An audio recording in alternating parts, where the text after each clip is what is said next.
കോഴിക്കോട് പന്തീരങ്കാവിലാണ് ഒരു ജ്വല്ലറിയിൽ ഒരു യുവതി മോഷണ ശ്രമം നടത്തിയത്. ഈ പെപ്പർ സ്പ്രേയുമായി യുവതി കടയിലെത്തുകയും അതോടൊപ്പം തന്നെ ഈ മുതലാളിയുടെ മുഖത്തേക്ക് ഈ പെപ്പർ സ്പ്രേ അടിക്കുകയും അങ്ങനെ സ്വർണ്ണം മോഷ്ടിക്കാനുള്ളൊരു ശ്രമമാണ് നടത്തിയത്. അങ്ങനെ ബലപ്രയോഗത്തിലൂടെയാണ് ഇയാൾ ഈ മോഷ്ടാവിനെ പിടികൂടുകയും പിന്നീട് പോലീസിൽ ഏൽപ്പിക്കുകയും ചെയ്തത്. കോഴിക്കോട് പന്തീരങ്കാവിലുള്ള സൗപർണിക എന്ന് പറയുന്ന ഒരു ജ്വല്ലറിയിലാണ് ഇങ്ങനെ ഒരു മോഷണ ശ്രമം നടത്തിയത്. ഇപ്പോൾ മോഷ്ടാവിനെ പോലീസ് പിടികൂടി, പോലീസിൻ്റെ കസ്റ്റഡിയിലാണുള്ളത്. ഇപ്പോൾ നമ്മളോടൊപ്പം ഈ ആളുകൾ ചേരുന്നുണ്ട്, ഈ കടയുമായി ബന്ധപ്പെട്ട ആളുകളാണ് ചേരുന്നത്.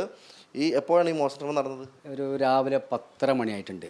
10:30 മണിക്ക് മൂപ്പര് ഇവിടെ തുറന്ന്, രാജേട്ടന് ഇതിൻ്റെ ഓണർ തുറന്ന് മൂപ്പര് ലോക്കറിൽ സാധനം എടുക്കാൻ പോവാണ്. താഴെ എടുക്കാൻ പോകുമ്പോൾ ഈ സ്ത്രീ ഇവരെ പിന്നാലെ പോയിട്ട് ഈ സ്പ്രേ ഉണ്ടല്ലോ, സ്പ്രേ അടിക്കാൻ നോക്കിയപ്പോൾ മൂപ്പര് തടഞ്ഞ് അടിച്ച് മുടി പിടിച്ച് ഇതിനെ കൊണ്ട് കഴിച്ചില്ല. അല്ലെങ്കിൽ മൂപ്പരെ അവിടെ ബോധം കെട്ട് വീണ് പോകും. അങ്ങനെ ഞാനിവിടെ ചായ കഴിച്ച് വരിക, രാവിലെ ചായ പിടിച്ച് ഇവിടെ എത്തി ഷോപ്പിന് മുന്നിലെത്തിയപ്പോൾ ഈ കടൻ്റെ ഓണർ രാജേട്ടന് ഈ സ്ത്രീ കൂടെ പിടിമലി ഉണ്ടാക്കുന്നത്. പിടിമലിക്കുമ്പോൾ അപ്പോൾ ഞാൻ എന്താണെന്ന് വെച്ചാൽ മൂപ്പർക്ക് മിണ്ടാൻ കഴിയുന്നില്ല രാജേട്ടന്. അപ്പോൾ സംസാരിക്കാൻ കഴിയാതായപ്പോൾ ഞാൻ അയാൾ സ്ത്രീൻ്റെ പർദ്ദ അവിടെ പിടിച്ചിട്ട് ചുരുട്ടി കൈ ബാക്കൗട്ടാക്കിയതിന് ശേഷം അതിന് തള്ളിയിട്ട് എന്ന് പറഞ്ഞാൽ അതിന് ഒരു കുതിരനെക്കാട്ടി അപ്പുറം ശക്തി ആ സ്ത്രീക്ക് ഒറ്റക്ക് ഇങ്ങനെ ചെയ്യാൻ കഴിയില്ല.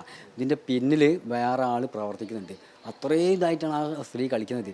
പിന്നെ പിടിച്ച് ഇവിടേക്ക് തള്ളിയിട്ട് കൗണ്ടറിൻ്റെ ഇവിടെ ആക്കിയിട്ട് അങ്ങനെ ഞങ്ങൾ അതിൻ്റെ ബാഗ്, ആ സ്ത്രീയുടെ കയ്യിൽ ബാഗുണ്ട്, ബാഗിൻ്റെ അകത്തുനിന്ന് ഒരു ഫോൺ എടുക്കലും പിന്നെ അതിൽ ഡീസലും പെട്രോളും വേറെ ഇതൊക്കെ കെമിക്കലുണ്ട്. അത് എടുത്തിട്ട് ഇന്ത്യയും മൂപ്പരെയും വേറെ ആളെ മേത്ത് വെച്ച് അത് ലൈറ്റർ എടുത്ത് കയ്യോ പിടിച്ചിരിക്കുക കത്തിക്കാൻ. അപ്പോൾ കൈ ഞാൻ ശേഷം പെട്രോള് ഞങ്ങളെ മേത്ത് മൂപ്പരെ മേത്തൊക്കെ ഒഴിച്ച് എൻ്റെ ഷർട്ടൊക്കെ ഞാൻ ഒരുമ്പിയതാണ് ഷർട്ട് ഒഴിച്ചിട്ട് അത് ലൈറ്റർ എടുത്തിട്ട് കൈ പിടിച്ചൊടിച്ചതിന് ശേഷമാണ് ആ ലൈറ്റർ പിടിച്ച് ആ സ്ത്രീൻ്റെ അടുത്ത് നിന്ന്. അല്ല ഇവിടെ സ്പാർക്ക് ഉണ്ടാകാനുള്ളത് കത്തിപ്പോവും. അത്രയും ആ സ്ത്രീക്ക് എമ്മാതിരി ശക്തി അറിയോ, ആരും പിടിച്ചാൽ കിട്ടാത്തൊരു സ്ത്രീയാണത്.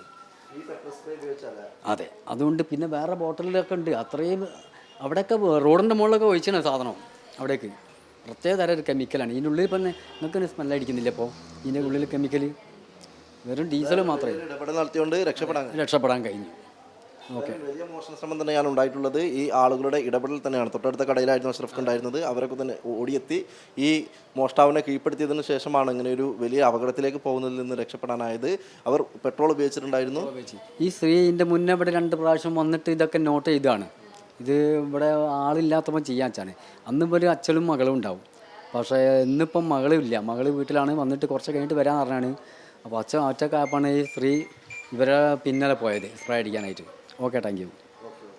ഏതായാലും അങ്ങനെയുള്ളൊരു ഇടപെടൽ നടത്തിയതിന് പിന്നാലെയാണ് ഈ കടയുടമയും മറ്റുമൊക്കെ തന്നെ ഈ സാമഗ്രികളൊക്കെ തന്നെ സംരക്ഷിക്കാനായത്. ഏതായാലും മോഷ്ടാവ് ഇപ്പോൾ പോലീസിൻ്റെ പിടിയിലാണുള്ളത്. പോലീസ് കേസ് രജിസ്റ്റർ ചെയ്യുമെന്നുള്ളതാണ് അറിയിച്ചിട്ടുള്ളത്. ക്യാമറമാൻ ജിഷ്ണു മീനങ്ങാടിക്കൊപ്പം സലാം മുഹമ്മദ്, മീഡിയ 1 കോഴിക്കോട്.